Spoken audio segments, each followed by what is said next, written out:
Hi friends, आज आपण तीळ आणि गुळाचे लाडू ही रेसिपी पाहणार आहोत.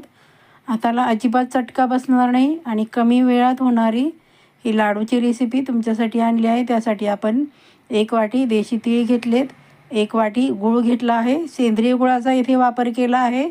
पूर्ण रेसिपी डिस्क्रिप्शन बॉक्समध्ये दिली आहे, तिथे जाऊन तुम्ही पाहू शकता. एकदम सोपी, झटपट होणारी, अजिबात तुमच्या हाताला चटके बसणार नाहीत. त्यानंतर आपण तीळ भाजून घेतले, गूळ पण कुकरमध्ये 1 शिट्टी देऊन घेतली.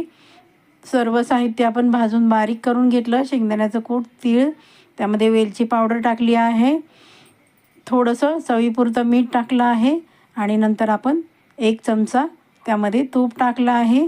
तुपाचं पण प्रमाण एकदम कमी. थंडीमध्ये ऊर्जा देणारी रेसिपी. जो गूळ आपण कुकरमध्ये 4 शिट्ट्या देऊन केला होता ते मिक्स करून बघा किती सुंदर लाडूची रेसिपी तुमच्यासाठी आणली आहे. चला मग पटापट लाईक करा, शेअर करा,